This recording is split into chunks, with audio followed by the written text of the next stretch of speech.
Peťo, ahoj. Znovu sa stretávame v rovnakom štúdiu pri rovnakej príležitosti a dneska sme pri nahrávaní 3. dielu zo 4 našej série V tieni sankcií a dneska si povieme o tom, že čo majú spoločné ruské peniaze na Slovensku s cestou našeho premiéra do Uzbekistanu. Cestu sme všetci vnímali, prišiel, odfotil sa, posťažoval sa, že liberálna demokracia stojí v ceste efektívnemu štátu a potom znovu prišiel. Dnes sa sťažuje už na niečo iné. Máme debatu o zmene ústavy a nadradenosti slovenského práva nad európskym. Tá priama spoločná linka nie veľkých sympatí práve k liberálnej demokracii je úplne jasná. A čo hovoria fakty, čo hovoria dáta alebo skutočnosti, prepojenia ľudia, o ktorých dneska budeme hovoriť a na ktoré si ty prišiel. Tento článok, ktorý máme dneska na stole, hovorí o honorárnom konzulovi, ktorý je zároveň ruským oligarchom, volá sa Šimko.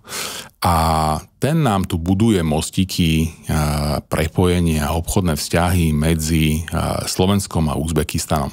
Prosím ťa, Peťo, kto je vlastne Vasilij Šimko a aké aktivity vyvíja cez svoj koncern Šimko?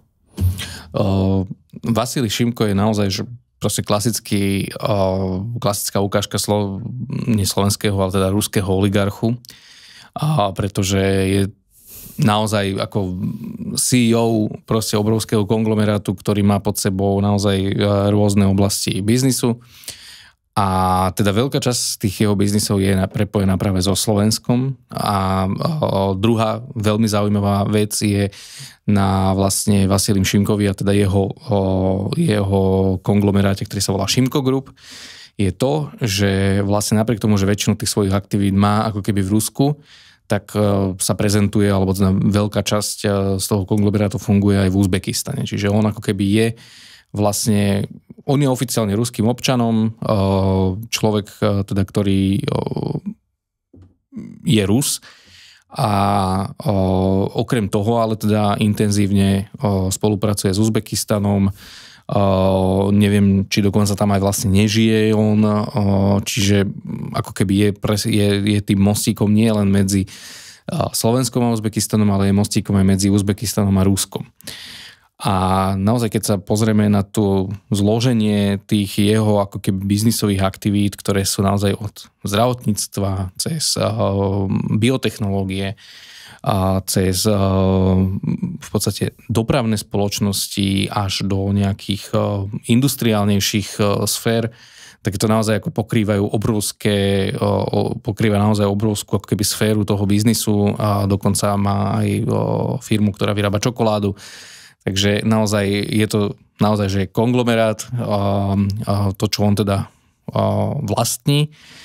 A teda zaujal ma najmä z toho dôvodu, že okrem toho, že vlastní firmy v Uzbekistane, v Rusku, tak vlastní aj teda firmu na Slovensku, a ktorá má v podstate práve linky do tohto konglomerátu, ale ako som sa postupne vlastne dostával hlbšie a hlbšie do spoznávania tohto konglomerátu, tak som zistil, že veľká časť toho konglomerátu je vlastne zložená z firiem, ktoré nejakým spôsobom sú napojené na Slovensko. Takže napríklad najväčším, alebo takým by som to nazval, že asi veľkým klenotom v tom konglomeráte je vlastne, nazvime to, že azijská pobočka slovenskej Chirany. Slovenská Chirana je proste veľká spoločnosť na Slovensku, ktorá vyrába medicínske zariadenia, najmä teda známe tie plúcne ventilácie. No a práve Vasilij Šimko so svojou Šimko Group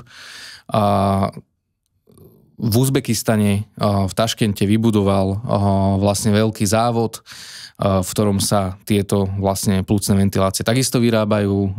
Vyrobil vlastne spoločnosť, ktorá sa volá Chirana Ázia. Čiže je tam naozaj zainvestované množstvo peňazí z jeho strany a vlastne zo strany ako keby slovenskej Chirany tam prichádza to know-how, čiže tie technológie, tie vedomosti a vlastne vyrába sa tam produkt, ktorý sa následne potom vlastne vo veľkom distribuuje najmä teda v Ázii a v Rusku. Môžem sa do toho, na to pozrieť trochu z toho slovenského pohľadu, lebo však tá Chirana je vychýrená slovenská firma, ktorej meno poznajú aj starší poslucháči.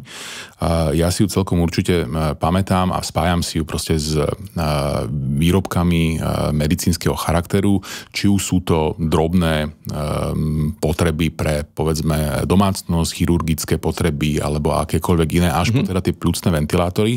Treba povedať, že tie pľucné ventilátory, ktoré získali tú prominenciu, tú známosť práve počas covidu, boli vymyslené, respektíve mnohé patenty k ním drží už dnes zosnulý Slovák a tým pádom vlastne zrejme, a to môžeš ty potvrdiť alebo vyvrátiť, skrze túto Chiranu potom boli nejakým spôsobom exportované do tej jej azijskej pobočky a tam boli vlastne produkované a vyrábané a ten biznis potom bol vedený vlastne aj na svetovej úrovni.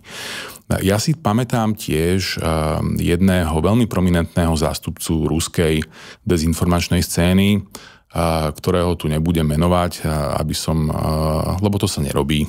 Tí ľudia si promo nezaslúžia, ale je to naozaj, že je známy človek, ktorý práve s týmto držiteľom tých patentov sa rád fotografoval a bolo tam značné spojenie. Práve o tom zástupcovi tej dezinfoscény je známe, že veľmi často cestuje do Ruska a sú tam živé kontakty práve aj na ruskú vládu. Čiže tam je tiež jeden pohľad do zákulisia toho ruského vplyvu už priamo tuto, kde si pri tom zrode, pri tom človeku, ktorý stál vlastne pri zrode týchto veľmi efektívnych a mnohé životy zachraňujúcich ventilačných prístrojov medicínskych. To je to spojenie medzi slovenskou Chiranou a tou jej azijskou pobočkou. Áno, v podstate áno.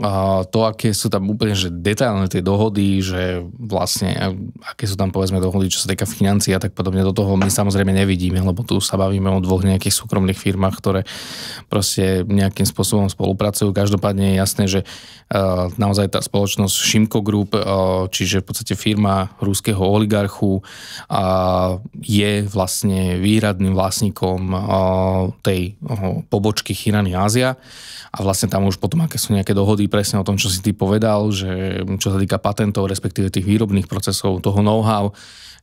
To, čo vieme povedať, je to, že v podstate áno, v Uzbekistane, v Taškente sa vyrábajú vlastne, dá sa povedať, identické pľucné ventilácie, ako sa vyrábajú na Slovensku. Ale teda znamená, ale tá spoločnosť Chirana Ázia v tom Uzbekistane v podstate nemá ako keby vlastníka žiadneho Slováka. Je to v podstate spoločnosť, ktorá patrí spoločnosti Šimco Group. Takže je to naozaj ako keby z právneho hľadiska je to nejaká samostatná jednotka, ktorá má nejaký zmluvný vzťah pravdepodobne proste s tou slovenskou Chiranou. A pravdepodobne teda používanie tej značky, používanie nejakých výrobkov alebo nejakých povedzme polotovarov. Je to v podstate pomerne štandardné, ale to, čo nás na tom vlastne ako keby zaujíma najviacej, je práve to, že naozaj v tomto prípade si myslím, že sa nepozeráme na... Pozeráme sa vlastne na to, že tá Chirana naozaj má nejaký produkt, ktorý je, povedzme, že naozaj žiadaný po svete.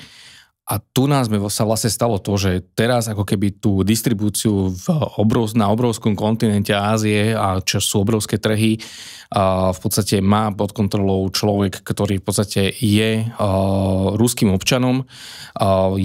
Tá firma, tá Šimco Group sa netají tým, že vyjadruje podporu napríklad ruskému štátu, vyjadruje na svojich stránkach proste podporu, blahoželajú všetkým Rusom ku dňu Ruska 9. mája na svojich stránkach majú Grigorievskú stuhu a tak podobne. Čiže nie je to proste nejaká firma, ktorá by som povedal, že by bola nejaká zdržanlivá v týchto veciach, ale práve naopak je to proste firma, ktorá sa hrdí tým, že je ruská, je na to pyšná, funguje proste v Rusku, koniec koncov aj tá Chirana má svoju pobočku, práve táto Chirana Ázia má svoju pobočku proste v Moskve.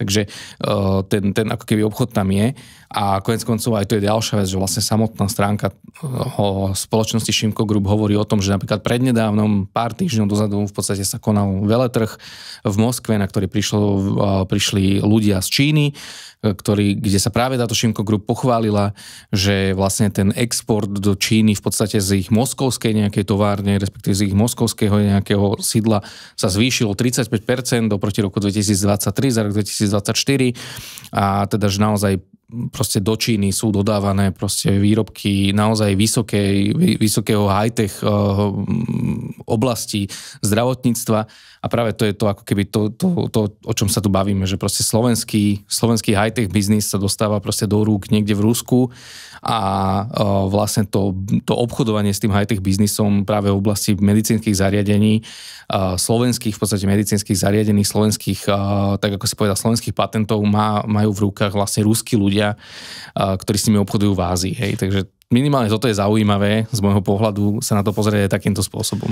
To si veľmi pekne povedal. Ja som sa už išiel dostať k tomu, že čo je zlé na tom, že nejaká slovenská firma sa rozhodne obchodovať alebo robiť biznis nejakým spôsobom s Ruskou svojou pobočkou, alebo že si tam založí nejaké firmy, alebo tá obchodná výmena je nejaká vzájomná. Okrem toho, že je to nemorálne, asi je to aj v podstate legálne v poriadku, pokiaľ by sme sa bavili o výmene nejakých dýchacích prístrojov. Lenže tam už nie sú na stole len tie samotné ventilátory a legitimita nejakého bežného obchodného styku, ale aj to, že sa tu zrejme bavíme o high-tech medicínskych zariadeniach, na ktoré sú a podliehajú nejakému duševnému vlastníctvu.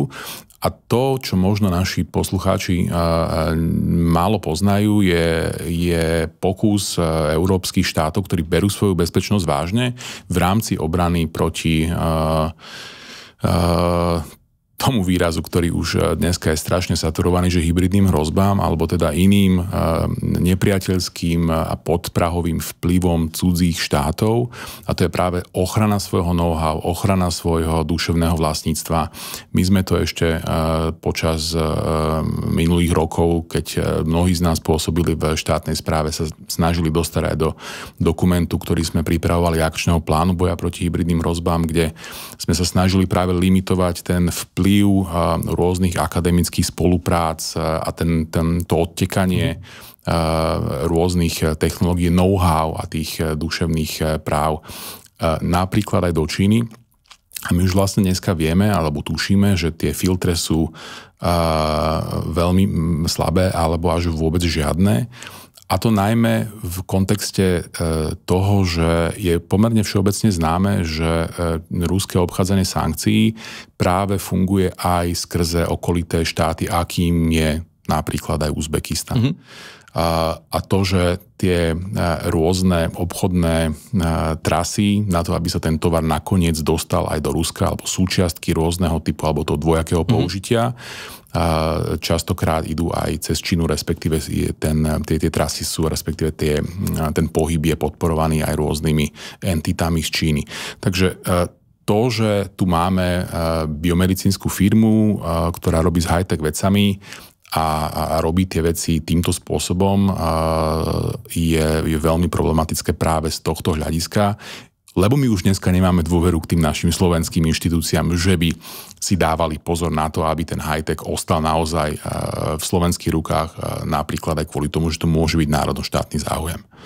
Presne tak. A druhá vec je vlastne aj to, že naozaj sa tu bavíme o tom, že my sme v podstate nedali ako keby, alebo tá firma nie je v rukách nejakého Uzbekistanca, ale je to naozaj v rukách proste ruského občana, ktorý proste funguje v Rusku, má svoj obrovský proste nejaký konglomerát založený v Rusku, funguje v Rusku a presne ako si to povedal, z toho, čo vidíme, ako keby, ako funguje ten konglomerát, tak naozaj využíva ten Uzbekistan ako nejakého proxy hráča, preto aby tam napríklad, pretože asi určite by sa na Slovensku horšie vysvetľovalo, ja neviem, v roku 2022 alebo v roku 2023, že v Moskve sme otvorili továreň na výrobu plúcnych ventilácií so značkou Chirana, asi by sa to horšie ukazovalo, ako keď povieme, že sa tá továreň otvorila v Taškente v Uzbekistane. No presne. A takisto to aj potom vlastne vidíme dnes na tých politických návštevách, že však veď politici tam chodia, tak asi je úplne v poriadku, že keď tam ide ten Robert Fico a idú s ním aj tí ministri a v podstate nikto to nejako extra nekritizuje. Presne tak, biznisová delegácia, nikto to nejako extra nekritizuje v podstate tak, ako sa kritizovala tá návšteva tej Moskvy, tak si každý povie, že je to asi OK. Ale presne to je tá druhá vec, že z toho Uzbekistanu do toho Ruska to už nie je tak ďaleko a tak ako to tam bolo, proste tam už tie vývozné nejaké opatrenia, proste, ktoré sú z Európskej únie, tam vôbec neplatia. No presne, málo kto vie, že Rusko potom, ako začala tá vojna, alebo ako oni tú vojnu rozpútali, tak rôzne krajiny, rôzne národné entity, Európska únia a Spojené štáty uvalili na Rusko sankcie, tak v Rusku sa odštartoval samostatný program, ktorého úlohou bolo prísť na to, ako tieto sankcie obchádzať. A toto je presne jedna z tých ciest, ktorou sa presne toto deje. A žiaľ, analýzy ukazujú, že to nebolo až tak veľmi neúspešné, práve tento ruský program. Máme tu na stole ešte jednu firmu, slovenskú firmu, Slavros, ktorá má asi niečo spoločné s týmto našim pánom Šimkom. Áno, Slavros je súčasťou konglomerátu Šimko Group. Je to firma, ktorá, ak som si to teda správne naštudoval, má ako keby svoje sídlo, alebo bola založená v Turecku a teda zaoberá sa práve ako keby takým, je to také dosť záhadné, lebo nikde to nie je ako explicitne napísané, nedá sa k tomu nejako dopatrať, ale zaoberá sa proste nejakými práve transportnými vecami, ktoré sa týkajú najmä pravdepodobne nejakých materiálov, ako napríklad zemný plyn alebo nejaké sypké materiály a tak podobne. Čiže opäť ako keby táto spoločnosť do určitej miery navodzuje ten dojem toho, že proste nechce ukázať tie svoje karty, že čo presne robí, ale proste vieme, že sa zaoberá nejakým shippingom v podstate medzi Áziou, hej, a medzi Európou s veľkou pravdepodobnosťou cez Turecko. A opäť sa tu dostávame vlastne k tej téme toho, že vlastne to Turecko je aj dnes proste intenzívne využívané na tú nejakú prepravu nejakých tovarov, a nielen tovarov, ale aj ľudí, koniec koncov medzi Ruskom a vlastne Európou. Tá aktivita tej firmy Slavros na Slovensku je minimálna, čiže ako keby tam nevidíme nejakú aktivitu alebo nevidíme tam nejaké zatiaľ kroky, ktoré by akože nejakým spôsobom zvyšovali to podozrenie naše, ale v zásade nás naviedlo práve na tohto oligarchu Vasilia Šimka, ktorý teda naozaj v tom Uzbekistane je aktívny a tých aktivít zo Slovensku má ešte viacej, než sme povedali teraz. A vieme o nich niečo povedať o tých aktivitách? Teraz neviem, či chceš, aby som to povedal v tomto podcaste. Nechcem, lebo na to ešte bude miesto. Ale teda pán honorárny konzul, teda samozvaný pán honorárny konzul, vlastne nemá poverenie na to, aby bol honorárnym konzulom. Prosím ťa, to je o čom tento príbeh? To je o tom, že vlastne aktuálne sa nedajú dohľadať žiadne nejaké otvorené zdroje, ktoré by potvrdzovali, že pán Vasilij Šimko je honorárnym konzulom Slovenskej republiky v Uzbekistane, aj keď teda nejaké informácie z roku okolo 2021 tam sú, že bol vymenovaný, respektíve, že bol menovaný. V roku 2021? Ak sa nemýlim, bolo to v roku 2021 alebo 2022, nie som si úplne istý teraz. No jedno lepšie ako druhé, lebo vtedy bol vo vedení ministerstva zahraničných vecí niekto úplne iný ako dnes. Áno, ako deje sa to proste, nejak sa to takto udialo.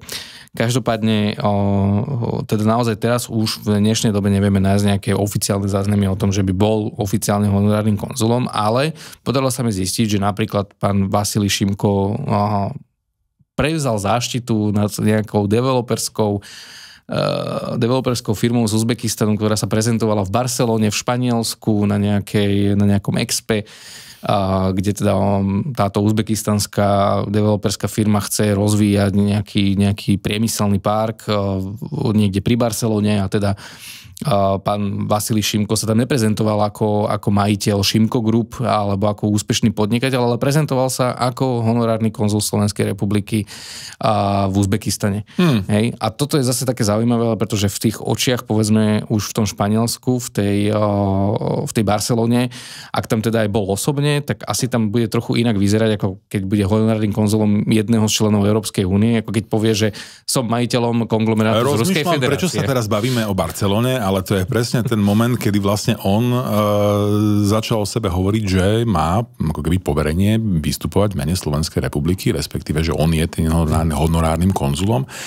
A rozumiem tej logike, presne tak, keď niekto príde z Uzbekistanu, čo si ľudia v Barcelone zrejme nevedia ani pichnúť na mape, a je oveľa lepšie, ak dnes už známe Slovensko v Európe, malý žartík bokom, budú vedieť vlastne priradiť aj k tomuto človeku. No ale čo na to ministerstvo zahraničných vecí? Pýtal si sa?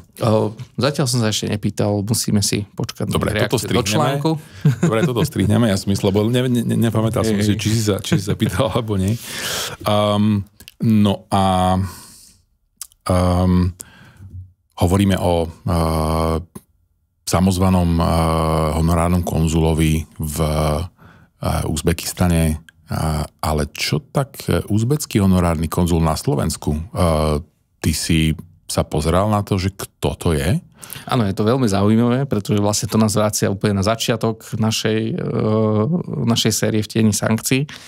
Pretože asi približne v rovnakom čase, keď sa mal teda stať honorárnym konzulom Slovenskej republiky v Uzbekistane pán Vasilij Šimko, tak asi v rovnakom čase sa stal honorárnym konzulom Uzbekistanu na Slovensku, sa stal pán, teda bývalý minister hospodárstva, dnes teda podnikateľ pán Ľubomír Černák, o ktorom sme písali vlastne hneď ten náš prvý článok, pretože on vlastne spoluvlastní hotel v Bratislave hneď vedľa mostu SMP s Rusom Evgenijom Žulanovom. A takže je to veľmi zaujímavé, že vlastne sa nám prepájajú, ako keby zase sa nám tie svety prepájajú nejakým spôsobom. Nakoniec zistíme, že je to jedna veselá partička niekoľkých ľudí. Že? Áno, v podstate ako keby tie biznisové nejaké svety sa proste prepájajú a ja osobne si neviem predstaviť, že človek, ktorý je honorárnym konzulom Uzbekistanu na Slovensku, sa nepozná s človekom, ktorý mal byť honorárnym konzulom Slovenska v Uzbekistane. Takže je to ako keby také veľmi... Najmä keď ich spája obchodné priateľstvo s rôznymi ruskými občanmi a oligarchami. Áno, je to proste o tom, že naozaj ako keby to, čo je naozaj na tom zaujímavé, je, že tieto veci proste sú není nejako úplne, že verejnosti, že známe a že ten biznis tu naozaj proste funguje a že hľada si tie cestičky, ako proste prenikať, či už teda na Slovensko z toho Ruska, alebo naopak zo Slovenska do toho Ruska, alebo do okolitých krajín. No to ma dostáva k našej finálnej otázke a to je o tom, že jasné, takíto ľudia budú stále hľadať cestičky a všetci, ktorí robia tvrdý biznis, hľadajú cestičky, akým spôsobom penetrovať cudzie trhy, obchádzať rôzne obmedzenia, v tomto prípade sankcie alebo iné prekážky. Z ich pohľadu úplne legitímna obchodná stratégia, ale z pohľadu tých entít štátov napríklad, ktoré by sa mali chrániť voči takýmto predátorským praktikám rôznych pokutných, často na vlády alebo nepriateľské štáty napojených ľudí by mali asi vyzerať trochu inak. A prečo, prosím ťa, je dôležité, aby slovenské orgány často takto benevolentné, a teda veľmi ma udivuje, že pán honorárny konzul bol vymenovaný kdesi medzi rokmi 21 a 22, ale každopádne dneska veľmi benevolentné, by mali tú situáciu okolo pána honorárneho konzula Šimka preveriť, alebo čo je v hre, ak jeho status zostane nepreverený, koľko honorárnych konzulov sa nám ešte bude prechádzať krížom krážom po Ázii a robiť rôzne legitímne alebo zrejme aj menej legitímne biznisy s Ruskom, s Čínou. A kto ho vie, či nie aj v rozpore s našim vlastným národno-štátnym záujmom. Už len to je vlastne zaujímavé, že kvázi honorárnym konzulom vlastne Slovenska v Uzbekistane má byť proste ruský občan, ktorý proste má v Rusku podstatnú časť svojho biznisu. Že už len toto je proste, keby to nie, že to nie je red flag, ale to je, že blikajúci maják niekde proste na Kamziku, ktorý je napojený na... Aj so sirénou, ktorú počuť na celú Bratislavu, no, jasné. A proste už len toto je proste ako keby ten bod, ktorý by mal tie orgány nejakým spôsobom začať zaujímať. A tá druhá vec je vlastne to, čo sme tu hovorili, že to, čo sme začínali, ako keby, že na druhej strane tu hovoríme o tom, že z politického pohľadu proste ten Uzbekistan tu chválime, tvárime sa, že chceme s nimi viacej obchodovať a tak podobne, ale už sa vôbec neotvára táto téma, ako keby politicky teraz myslím, sa neotvára táto téma toho, že vlastne, ale ten Uzbekistan naozaj vo veľkej miere proste má tú obchodnú bilanciu s tým Ruskom, proste to je ich ako keby najväčší partner, hej. Takže... Čo nemôžeš odniesť do Ruska, odniesieš do Uzbekistanu, a ono to tam príde. Že ako tu sa nehrajme teraz na to, že keď obchodujeme s Uzbekistanom, takže obchodujeme len s Uzbekistanom. To proste tak jednoducho nefunguje. To je ako keď niekto povie, že keď obchoduje so Slovenskom, takže obchoduje len so Slovenskom. No nie, tak z veľkej miery obchoduje aj s Nemeckom napríklad, alebo s Českou republikou, pretože proste tie ekonomiky sú tak prepojené. A toto si myslím, že to isté platí proste pri Uzbekistane, že jednoducho to je tak prepojené s tým Ruskom. Že... No a ako myslím, že si môžeme byť celkom vedomí rôznych brzd a protiváh, ktoré v Uzbekistane fungujú, respektíve nefungujú práve s ohľadom na rešpektovanie nejakých medzinárodných sankcií. Veď koniec koncov práve preto zrejme náš premiér, pán Fico, povedal, že systém, alebo teda budeme parafrázovať, že systém, ktorý majú v Uzbekistane, ten je efektívnejší ako ten, ktorý máme my. Takže tým by som dnešný diel uzavrel. Pozdravil slovenské úrady, ktoré by mohli sa pozrieť na to, že prečo pán honorárny konzul vystupuje a či má poverenie alebo nemá. A sledovali náš slovenský národnoštátny a bezpečnostný záujem. Boli by sme vám zaviazaní. Ostatným tiež pekný deň. Dovidenia, do počutia. Dovidenia, do počutia.